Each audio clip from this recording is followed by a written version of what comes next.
Tänase jutluse teema on valguses elamine, usk ja kartmatuse tee. Issand Jumal, sina oled öelnud, et sest kus 2 või 3 on minu nimel koos, seal olen mina nende keskel. Aitäh, et oleme osa saanud sinu armust. Sa oled valgus neile, kes on pimeduses, ja arm neile, kes on langenud, ja tõde neile, kes otsivad teed taevasesse koju. Ole meie keskel, ava meie südamed oma sõnale ja anna meile usku, mis ei karda. Jää meiega, valgusta meid, juhi meid. Meie Isa palve. Meie Isa, kes sa oled taevas, pühitsetud olgu sinu nimi, sinu riik tulgu, sinu tahtmine sündigu, nagu taevas, nõnda ka maa peal. Meie igapäevast leiba anna meile tänapäeva ja anna meile andeks meie võlad, nagu meiegi andeks anname oma võlglastele. Ja ära saada meid kiusatusse, vaid päästa meid ära kurjast, sest sinu päralt on riik, vägi ja au igavesti. Aamen. Tänaseks kirjakohaks on Johannese 8. Seal on juttu abielurikkujast naisest kõigepealt siis.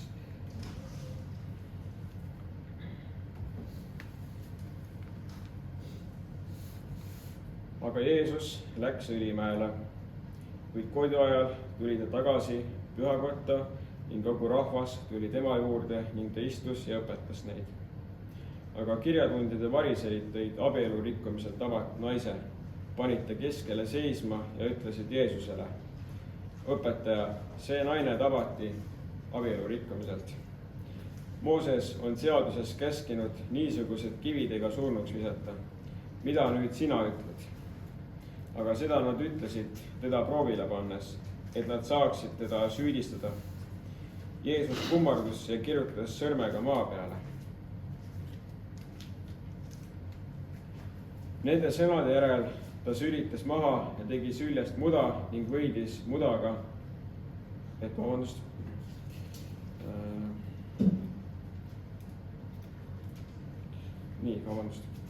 Aga kui nad küsides peale käisid, ajas Jeesus enese sirgu ja ütles neile: kes teie seast ei ole pattu teinud, visaku teda esimesena kiviga. Ja ta kummardus jälle ja kirjutas maa peale. Ja seda kuuldes lahkusid nad üksteise järel. Vanematest alates jäid üksnes tema ja keskel seisev naine. Jeesus ajas enese sirgu ja ütles talle: naine, kus nad on? Kas keegi ei ole siin surma mõistnud? Tema ütles: ei keegi, issand. Aga Jeesus ütles: ega minagi mõista siin surma, mine ja nüüdsest peale ära enam pattu tee.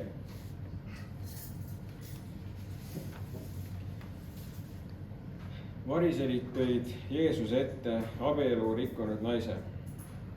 Nende eesmärk polnud õiglus, vaid lõksu seadmine ja sadistliku iha rahuldamine. Jeesus vaikib, kirjutab maa peale ja siis ütleb: kes teie seast ei ole pattu teinud, visaku teda esimesena kiviga. See on kutse sisekaebusele. Ja inimesed lähevad ära, mitte armu pärast, vaid kuna tõde paljastas nende hirmu ja silmakirjalikkuse. Jeesus jääb naise juurde. Ta ei õigusta pattu, aga ka ei alanda naist, vaid ütleb: ega minagi mõista sind surma, mine ja nüüdsest peale ära enam pattu tee.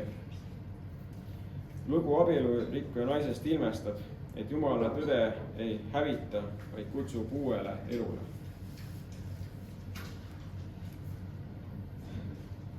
Issand, me ei taha peituda hirmu ega variserliku õiguse taha. Me ei taha heita kive teiste pihta ega omaenda hinge peale. Anna meile vaikust, et kuulda sinu häält. Anna meile valgust, et näha sinu armu. Anna usku, et julgeda minna, mitte tagasi, vaid edasi. Aamen.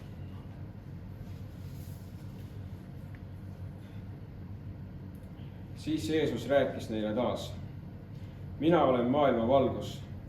Kes järgneb mulle, ei käi pimeduses, vaid tal on elu valgus. siis ütlesid variserid talle: sina tunnistad iseenese kohta, sinu tunnistus ei ole õige. Jeesus kostis: isegi kui ma enese kohta tunnistan, on minu tunnistus õige, sest ma tean, kust ma olen tulnud ja kuhu ma lähen. Aga teie ei tea, kust ma olen tulnud ja kuhu ma lähen. Teie mõistate kohut maailma kombel, mina ei mõista kohut kellegi üle. Aga kui ma mõistangi kohut, siis on minu otsus õige, sest mina ei ole üksi, vaid minuga on Isa, kes on minu saatnud.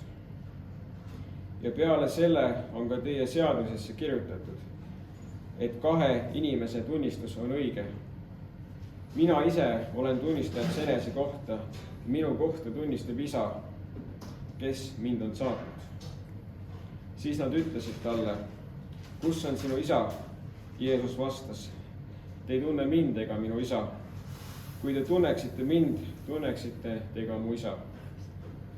Neid sõnu rääkis Jeesus pühakojas aardekistu juures õpetades ja ükski ei vaistanud teda, sest tema tund ei olnud veel tulnud.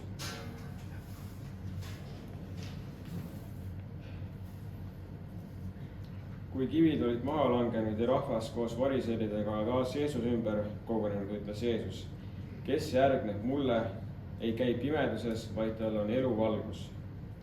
Tema valgus ei pimesta, vaid näitab teed. Valguses elamine tähendab usaldada Jumalat isegi siis, kui tead, et oled haavatav. Valguses elamine tähendab teha otsuseid mitte hirmust, vaid usust, lootusest ja armastusest. See valgus ei ole pelgalt ilmutus, see on kutse kartmatule elule. Jeesus ütles: teie mõistate kohut maailma kombel, mina ei mõista kohut kellegi üle. Kristuse kohtuotsus ei tule hirmust. Tema ei karda inimeste arvamust ega patu kaalu. Tema teab, kes ta on. Ta on taevase Isa saadik. See teeb tema otsuse õigeks. Mitte seaduse pügal, vaid Isa tahte täitmine. Meil on valida, kas mõõta inimesi maailma kombel või õppida elama Jumala armus. Kartmatus ei tähenda kergemeelsust. See tähendab elada teadmises, et Jumala arm kannab ja see teadmine võimaldab meil otsida esiti Jumala riiki ja tema õigust ning mitte muretseda homse pärast.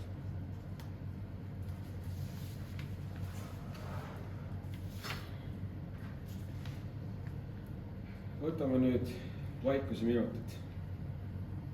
Sellepärast, et nagu püha Iisak Süürlane on öelnud, et vaikuses kuuleme Jumala sodistust.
issand Jeesus Kristus, sa oled meid kõnetanud oma valguse ja tõega.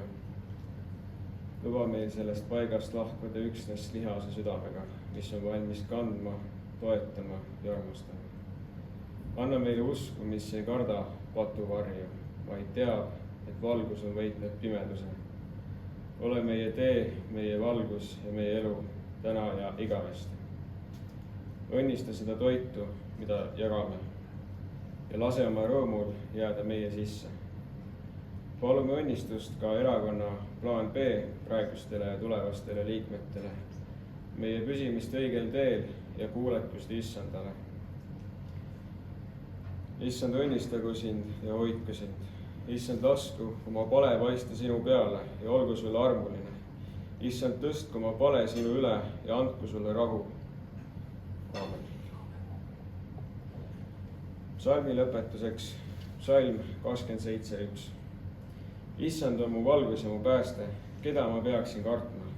Issand on mu elu võimas kaitse, kelle ees ma peaksin värisema. Õnnistatud hingamispäeva.